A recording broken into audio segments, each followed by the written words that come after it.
everyone. Good afternoon and welcome. So glad you could join us today. My name is Jill Franken. I'm the Public Health Director with the City of Sioux Falls. This is a fitting day to be talking about our latest Community Health Status Report because this week is National Public Health Week. This week is organized by the American Public Health Association, and it's really designed to foster communication across the country about building healthier communities and being healthy as communities. You know, everyone deserves to live a long and healthy life in a safe environment. We believe that's true in Sioux Falls as well. To make that possible, we need to address the causes of poor health. We need to realize the causes of disease risk amongst our individuals and within our communities. For example, you may have noticed some folks outside who are doing blood pressure checks today. Out in the lobby, please stop and get your blood pressure checked if you haven't done so recently, because April is our big squeeze month, and it's one of the ways we can really talk about blood pressure, hypertension awareness, and get the community activated around this important chronic disease issue. So please, again, all of you, stop by and get squeezed. To provide a little historical background about health assessment in Sioux Falls, the Sioux Falls Health Department actually started doing this work back in around 2012 with our first health status report. And it was looking at the indicators of cardiovascular disease as well as diabetes, obesity, some other risk factors around chronic disease. Then we introduced Live Well Sioux Falls, and with that, some team members who've really helped through the health department lead that initiative and really how to improve health and well-being in our Sioux Falls community with a bunch of partners that work with us and with our Sioux Falls residents as well. In 2014, we partnered with our two outstanding health systems on a newer collaborative process to put out a community health status report, and that work first was produced in 2016, and then we're already here 3 years later with a report to share with you again in 2019. So I'd now like to introduce Dave Fleechek, President and CEO of Avera McKenna Hospital and University Health Center, to say a few words, and then we'll call up Dr. Wilde. Thank you.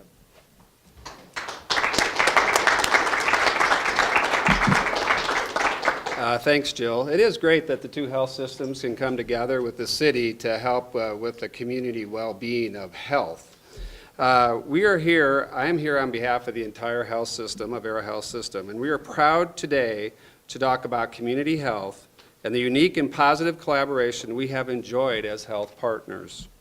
On the national level, the expectation of hospitals is to play an active role in the health of their communities and make it an even higher priority.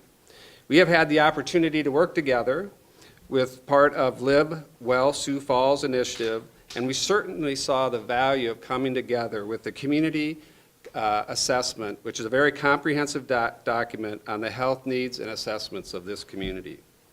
Making an impact on public health and changing health behaviors takes time. It requires a systematic approach that looks at many factors that impact the health of our communities. We have much work to do, but the report we are presenting today provides a valuable roadmap to guide us as we continue to improve the health of our community. As we work together as partners, as health systems in the cities, this will be a valuable roadmap for us to take care of our friends and neighbors. Thank you.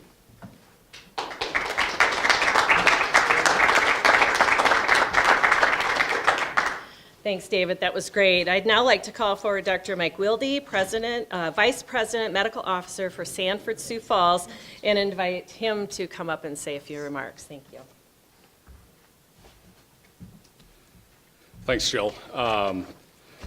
And thanks, Dave Fleechek, for those remarks. And want to express my appreciation of being able to represent Sanford here this afternoon and be in front of this great community and audience.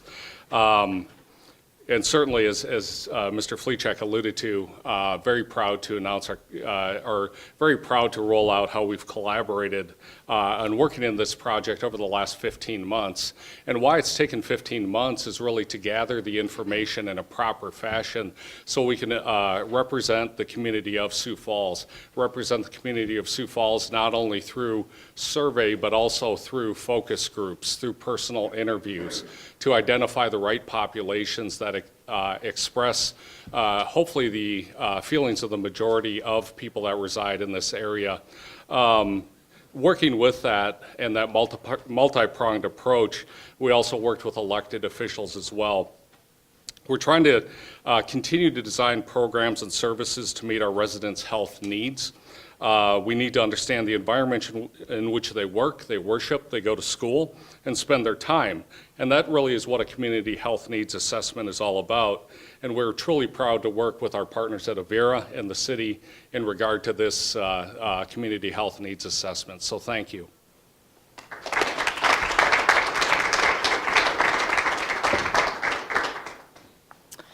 Very good. Thank you, Dr. Wilde, very much, and thank you both for being here today. So truly, this effort would not have been possible without their leadership and the folks that they're on their teams that have brought this report forward.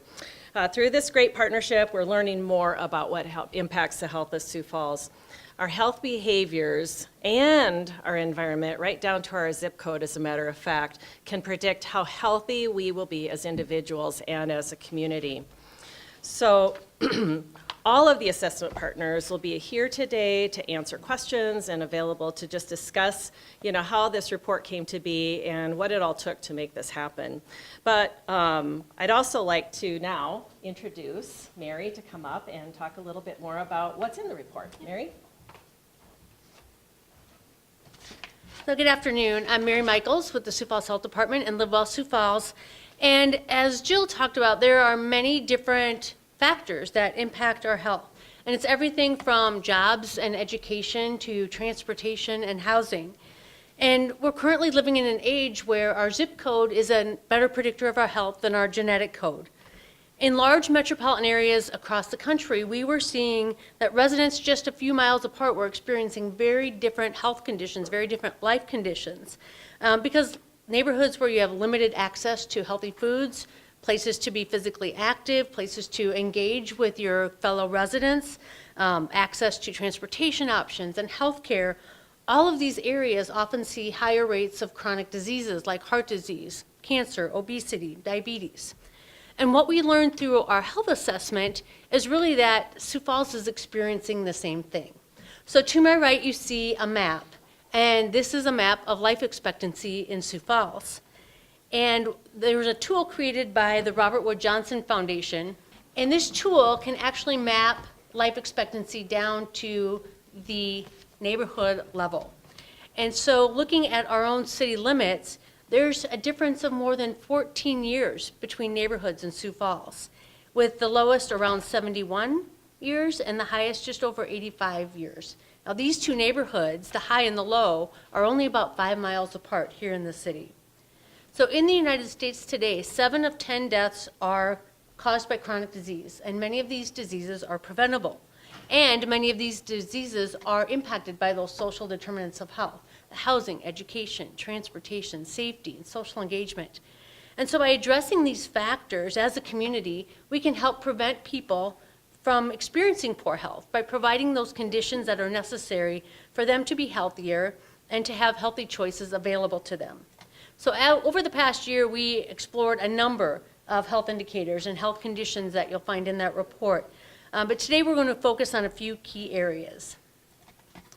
So as a group, as we went through this process with our partners, we started with a long list of items and used these discussions we had with community partners to really bring up these 3 priority areas of access to care, behavioral health and substance use, and chronic disease prevention. So the World Health Organization defines health not as just the absence of disease, but really a state of complete physical, mental, and social well-being. And so researchers have really been taking a new approach to looking at health and looking beyond just causes of death and looking at the relationship of health to a person's quality of life. And so all of the areas where we worked with our community partners to gather information really lent to these three really rising to the top as priority issues that we should look at as a community. So we'll talk a little bit about each one of these areas. So first of all, with access to care, even though we have incredible healthcare assets in our community, residents still identified access to care as a concern. It is important to note that access really can mean different things for different people. It might be transportation, it might be cost, it might be awareness of what's available in the community. And so we need to look at all of those different factors. But in general, access means that a person has the ability to understand what health resources are available in the community, that they can gain entry into the healthcare system at a location where their needed services are available, that they can find a trusted healthcare provider, and then they have ability to pay for their needed services. But unfortunately, disparities exist when it comes to access, and those can include things like age, gender, race, ethnicity, income, and even geography, where they live in our community. So when barriers exist, it can lead to unmet health needs, delays in receiving care, or financial burdens. And through our resident survey, we saw those things come out, where 64% cited cost and access as health barriers, and 16% saying at least at one time or another, care was delayed because of cost concerns. The second area, behavioral health and substance use. Obviously, there's a lot of information that goes into this category. Just wanted to highlight a few of these things for you. So our mental health is so important to our well-being because it impacts our ability to maintain good physical health. So when asked about their own experiences, 37% of our residents said that they had a past diagnosis of depression, 37% had a past diagnosis of anxiety or stress, 12% had been diagnosed with panic attacks, and 6% diagnosed with other types of mental health issues. And according to the Helpline Center's Community Trends Report, the top issues for teens contacting the Helpline Center are suicidal thoughts, relationship issues, loneliness, academic struggles, and just needing emotional support. Overall, suicide-related contacts to the Helpline Center increased by 34% from 2016 to 2017. Binge drinking is another area we've been looking at through our health assessments. And when we look at our national data on binge drinking, the numbers have remained fairly constant over the last 3 years at about 20%. The interesting thing was when we looked at our resident survey conducted as part of this assessment, residents were asked within the last 30 days, how many times or have you ever consumed more than 4 or 5 alcoholic beverages on one occasion? 38% indicated that they had engaged in binge drinking. So much higher than what some of those national numbers were showing us. In the area of prescription or other drug use, residents through the survey indicated they were indeed very concerned about drug use and the presence of drugs and drug dealers in our community. According to the Sioux Falls Police Department, the top drug seizures are marijuana, methamphetamine, and prescription pills. And this slide also shows the rates of opioid overdose mortality for the U.S., for the state, and Minnehaha County. So here in Minnehaha County, we're a little higher than the state, but still a little lower than the national average. But what you'll find inside the report, in the section that's talking about drug use in the community, there's a page where you'll see a series of color-coded maps of the U.S. And you can see over the years how that color shading has changed with the spread of drug overdose deaths in the country. So alcohol and substance use are going to continue to be important issues of topic here in our community and in communities across the U.S. Because whether we're talking about alcohol or other substance use, it's not just an impact to that individual. It's an impact to their families, to their employers, and to the whole community. Research estimates that for every individual dealing with addiction, there are 4 people who care about that individual who are trying to support that recovery. The third area is a big one. This is a big umbrella that covers a lot of different information. So we talked about the differences in life expectancy, and our nation lags behind other comparable higher income countries when it comes to life expectancy, despite the fact that we pay more for our health care here. Approximately 71% of the total health care spending in the U.S. is associated for care with Americans with more than one chronic condition. Over 2/3 of people, adults in our community, are overweight or obese, and obesity is something that has increased since the last report. And it's something actually that we've seen nationwide. When we talk about overweight and obesity, it was always overweight was a larger number, obesity was smaller, and that is now flip-flopped, where we're finding more people in the obese category than overweight, and that's based on body mass index, or BMI. There are more than 200 diseases associated with excess weight, and that impacts every single organ of the body. And these diseases are costly. Expenditures related to treating obesity-related illness in the U.S. is at about $480 billion. Research has shown that for a person with a BMI, body mass index, of 40 or greater, which is where you classify somebody in the obesity, if they were able to reduce their weight by just 5%, they could see a decrease in their annual medical expenses of about $2,000. So when we look at the rates of preventable chronic disease, more than half of Americans also have more than one diet-related chronic disease. So things like heart disease, diabetes. And so in Sioux Falls, one measure that we've looked at with respect to our nutrition and our diet is fruit and vegetable consumption. Fortunately, Sioux Falls still remains in the very lower strata of the nation in terms of our fruit and vegetable consumption. We've inched up slightly, but still only about 15% of adults in our community are meeting the daily recommendation for fruit and vegetables. Physical activity, we're supposed to be aiming for about 150 minutes of moderate to vigorous activity each week, or about 30 minutes a day on at least 5 days a week. Through our resident survey, only 18% stated that they are physically active 6 or 7 days a week.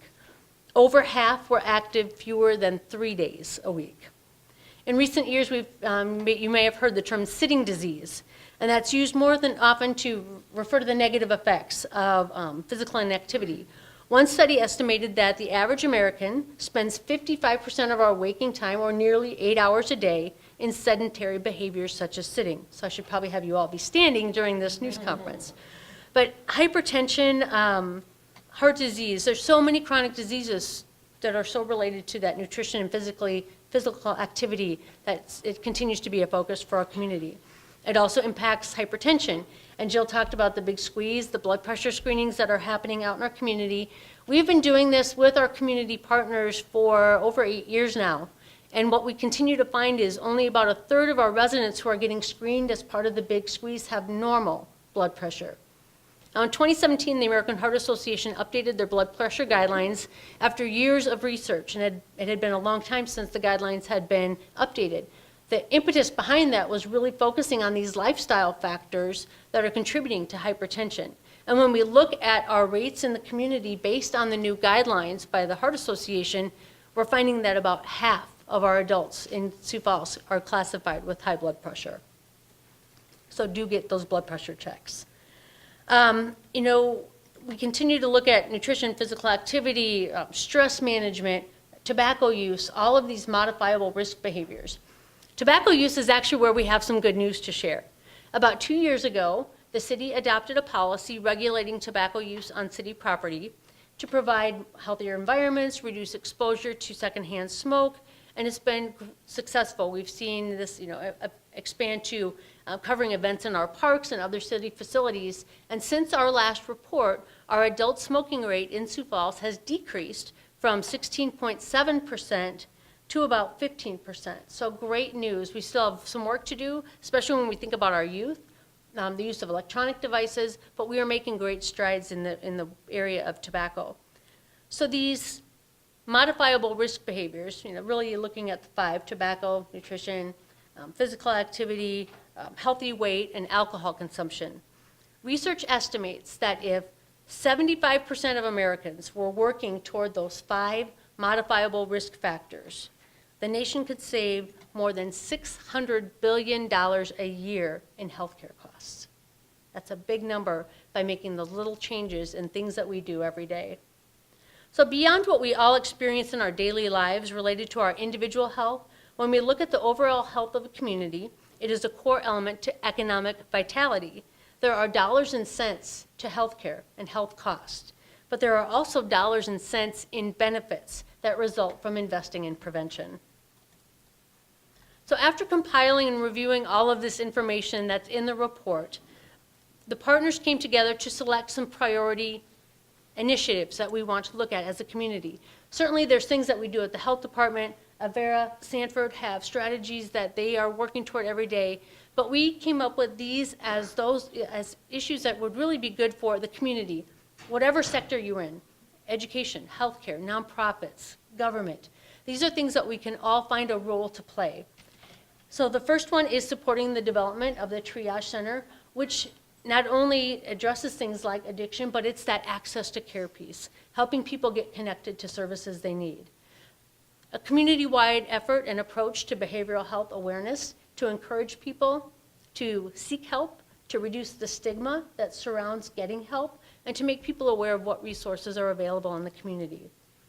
Increasing residents living at a healthy weight, again, focusing on those nutrition, physical activity, how do we shape our environment so that a healthy choice is an easy choice for somebody to make and impact some of those rates of chronic disease. And then addressing those social determinants of health.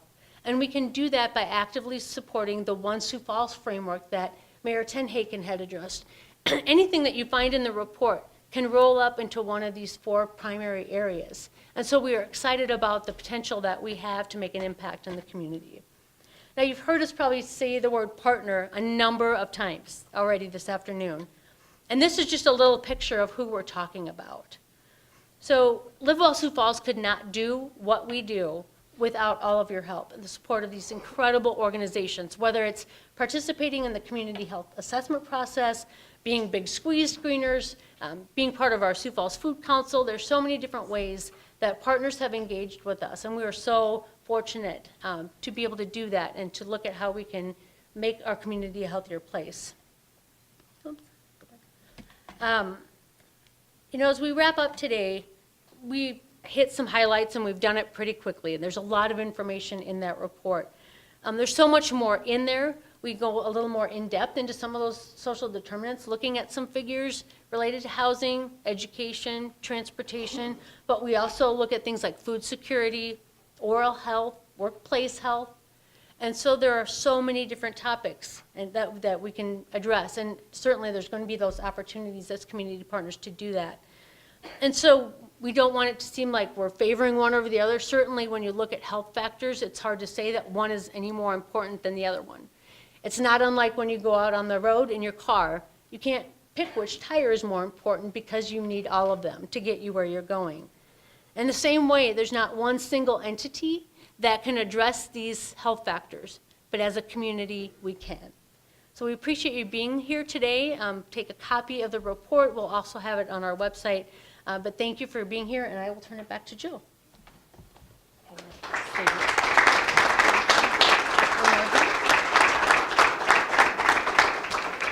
Okay, I'm going to go a little off script here.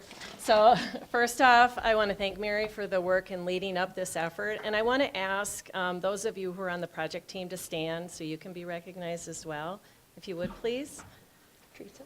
Yep, stand up. Teresa, stand up.